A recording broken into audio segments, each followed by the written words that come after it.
लाइफबॉक्स एक अंतर्राष्ट्रीय एनजीओ है जो सर्जरी और एनेस्थीसिया को सुरक्षित बनाने के लिए दुनिया भर में कार्य कर रहा है। और इस वीडियो में हम लाइफबॉक्स के सुरक्षित एनेस्थीसिया कार्यक्रम और लाइफबॉक्स पल्स ऑक्सीमीटर के बारे में और अधिक सीखेंगे। पल्स ऑक्सीमीटर एनेस्थीसिया देखभाल में उपलब्ध अत्यधिक महत्वपूर्ण मॉनिटर है। यह आंखों से देखे नहीं जाने वाले हाइपोक्सेमिया के स्तरों को पहचानते हुए श्वासक और परिसंचारी समस्याओं के बारे में अग्रिम चेतावनी देता है। चुनौतीपूर्ण पर्यावरण परिस्थितियों जहां बिजली की आपूर्ति पर निर्भर नहीं किया जा सकता में विशेष उपयोग करने के लिए लाइफबॉक्स और उसके संस्थापकों ने एक पल्स ऑक्सीमीटर मंगवाया। इस लाइफबॉक्स ऑक्सीमीटर की सटीकता की तुलना बाजार में उपलब्ध बेहतरीन ऑक्सीमीटरों की सटीकता के साथ की जा सकती है। इसका उपकरण के सेवा काल के द्वारा हजारों रोगियों की रक्षा करते हुए वर्षों तक अत्यधिक उपयोग किया जा सकता है। इस लाइफबॉक्स ऑक्सीमीटर की डिजाइन विशेषताओं को समझने से प्रयोक्ता उसका अधिकाधिक उपयोग कर सकता है। यह गाइड अपने ऑक्सीमीटर के सुरक्षित और प्रभावी उपयोग आरंभ करने में सहायता करने के लिए बनी है। अब हम जानते हैं कि ऑक्सीमीटर क्या करता है।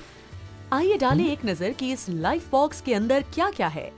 इस ऑक्सीमीटर को सुरक्षित यात्रा के लिए सावधानी पूर्वक पैक किया गया है। बक्सा खोल दें और सारी चीजें बाहर निकाल लें। इनमें होंगे एक पीले सुरक्षात्मक कवर के अंदर एक ऑक्सीमीटर, एक रिचार्जेबल बैटरी, एक चार्जर और 3 विभिन्न प्रकार के प्लग, 2 जांच उपकरण, एक वयस्कों के लिए और एक बच्चों के लिए, एक पिलो क्लिप, एक बहुभाषा शिक्षण उपकरण, एक प्रयोक्ता मैनुअल और शीघ्र आरंभ गाइड और WHO सर्जिकल सुरक्षा जांच सूची की एक प्रति के साथ एक स्वागत पत्र। यदि उपकरण का कोई भी हिस्सा नहीं है या टूट गया है तो ईमेल oximeters@lifebox.org के द्वारा तुरंत लाइफबॉक्स से संपर्क करें। अब जब हमें पता है कि लाइफबॉक्स के अंदर क्या क्या चीजें होती हैं, आइए देखें उसके सेटअप के चरणों की तरफ। अब पहली चीज जो आपको याद आई होगी कि लाइफबॉक्स ऑक्सीमीटर एक रिचार्जेबल बैटरी से चलती है। इसे लाइफबॉक्स ऑक्सीमीटर में फबने के लिए विशेष रूप से डिजाइन किया गया है, इसीलिए यह किसी अन्य उपकरण के साथ नहीं चलती। बैटरी इंस्टॉल करने के लिए पहले आपको बैटरी केस को खोलना पड़ेगा। ऑक्सीमीटर को इस तरह घुमाएं कि उसका स्क्रीन नीचे की तरफ हो और उठी हुई तीर दिखाई देने तक पीला कवर निकाल दें। ऑक्सीमीटर की स्क्रीन वाले बाजू को किसी सपाट सतह के ऊपर रखें। सीधी उठी हुई तीर के ऊपर अपनी अंगूठियां रखें और जोर से नीचे की ओर दबाएं और बैटरी केस को आगे सरकाएं। ऐसा करते समय सावधान रहें कि आपकी उंगलियां स्क्रीन के ऊपर न दबें। बहुत ज्यादा दबाव से स्क्रीन टूट सकता है।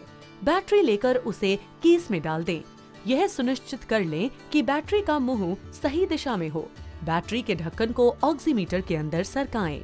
आप उसके सही जगह पर बैठने की आवाज सुनेंगे। इस लाइफबॉक्स ऑक्सीमीटर में मोबाइल फोन में उपयुक्त जैसी एक लिथियम आयन बैटरी का उपयोग किया जाता है और बैटरी का कार्यकाल लंबा बनाने के लिए आप कुछ निश्चित कदम उठा सकते हैं।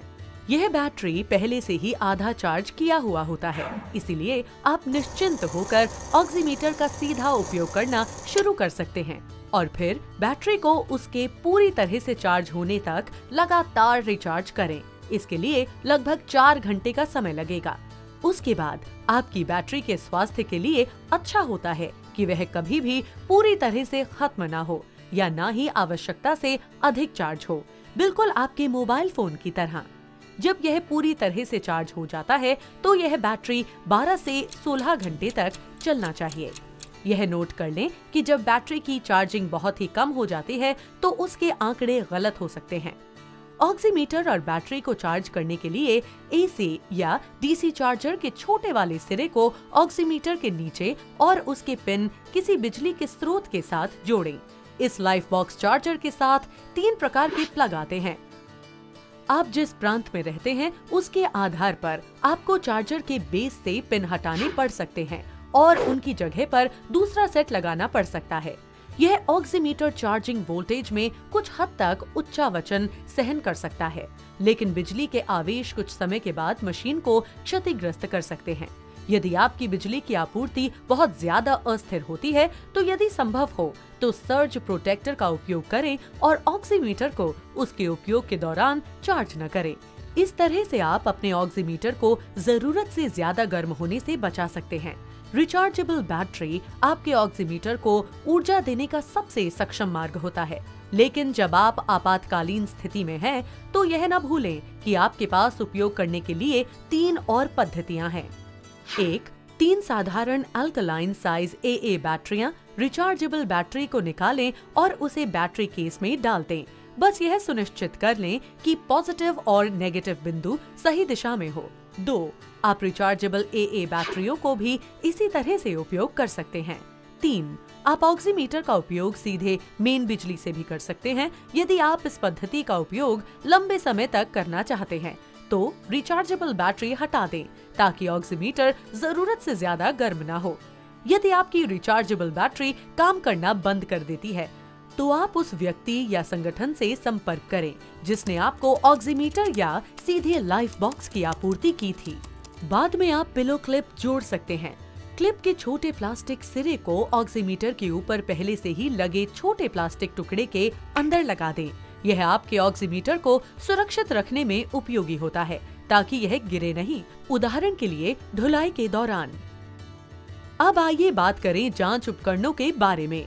जब ऑक्सीमीटर चालू रहता है, तो आप ऑक्सीमीटर पैड के एक बाजू में एक छोटी सी लाल बत्ती देखेंगे और दूसरी ओर लेड और फोटो डिटेक्टर।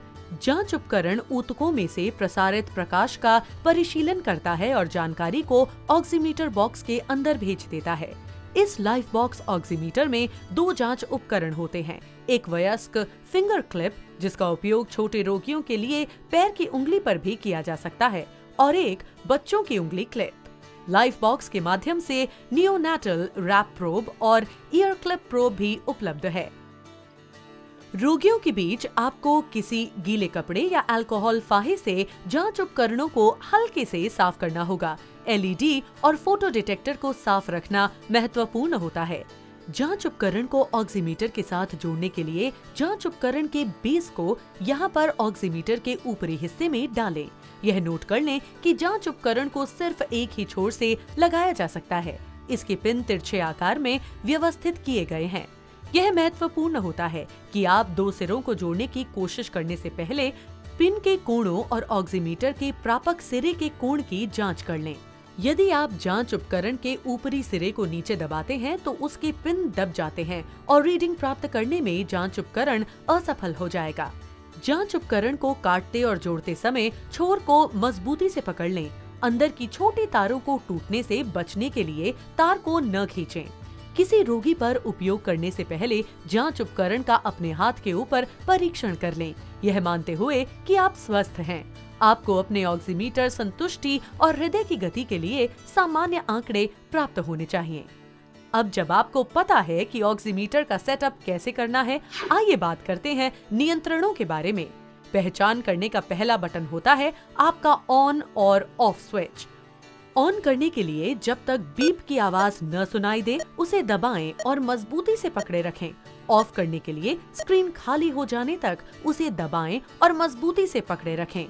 इसके बिल्कुल ऊपर एक बटन है जिससे आप स्पंद दर तरंग आकृति को ऑन या ऑफ कर सकते हैं।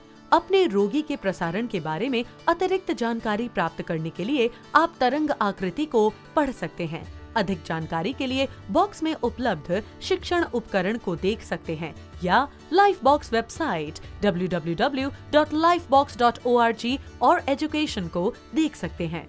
इसके विपरीत बाजू पर यह बटन मेन्यू को खोलता है। बीच वाले ऊपर या नीचे के बटन से आप मेन्यू के विकल्पों के बीच स्क्रॉल कर सकते हैं। मेन्यू से आप बीप की तीव्रता और अलार्म सीमाओं जैसी कुछ विशेषताओं को बदल सकते हैं। अधिक जानकारी के लिए प्रयोक्ता गाइड देखें। ऑक्सीमीटर का बीप ऑक्सीजन संतुष्टि के साथ बदल जाता है। आपके ऑपरेशन रूप के ये दूसरी आंखें और कान होते हैं और हमारी सिफारिश है कि आप ऑक्सीमीटर के बीप को हमेशा ऊंचा ही रखें। मेन्यू के नीचे एक बटन है जो ऑक्सीमीटर के अलार्म को शांत कर सकता है, लेकिन सिर्फ 120 सेकंड तक। जब भी SpO2 बंद हो जाता है या स्पंद दर आपके सेट किए हुए मूल्य से नीचे गिर जाता है, तो यह अलार्म बंद हो जाता है जब तक कि उपकरण को निरुत्तर न कर दिया गया हो। आइए हम अपना ध्यान डिस्प्ले की ओर मोड़ लें। डिस्प्ले के ऊपर कोई भी बटन नहीं है। इस बात को ध्यान में रखना महत्वपूर्ण है क्योंकि स्क्रीन के ऊपर अधिक दबाव उसे क्षतिग्रस्त कर सकता है। डिस्प्ले के ऊपर आप अपने SpO2 और साथ ही अपना स्पंद दर या हृदय गति का रीडिंग देखेंगे। यह न भूलें कि ऊपरी दायां बटन दबाने से तरंग आकृति प्रदर्शित हो जाती है। आप स्क्रीन को घूमते हुए भी देखेंगे। यदि आप इसे 90 डिग्री घुमाते हैं तो डिस्प्ले जानकारी उपलब्ध हो जाएगी। बढ़िया, अब आप अपने लाइफबॉक्स ऑक्सीमीटर का उपयोग करने के लिए लगभग तैयार हैं। कुछ महत्वपूर्ण चीजें याद रखनी है। पहले, शिक्षण के बारे में। यह वीडियो मशीन के प्रायोगिक उपयोग पर केंद्रित है, लेकिन लाइफबॉक्स की शिक्षण सामग्रियों से आप विज्ञान और ऑपरेटिंग ग्रुप के अंदर उत्तम व्यवहार के बारे में बहुत कुछ सीख सकते हैं। ये बहुभाषाओं में उपलब्ध है। निःशुल्क प्रशिक्षण सामग्रियां प्राप्त करने के लिए संलग्न उपकरण का उपयोग करें या लाइफबॉक्स वेबसाइट देखें। आप आगे के प्रशिक्षण अवसरों के बारे में भी पूछताछ कर सकते हैं। एक और महत्वपूर्ण बिंदु है अनुरक्षण और मरम्मत।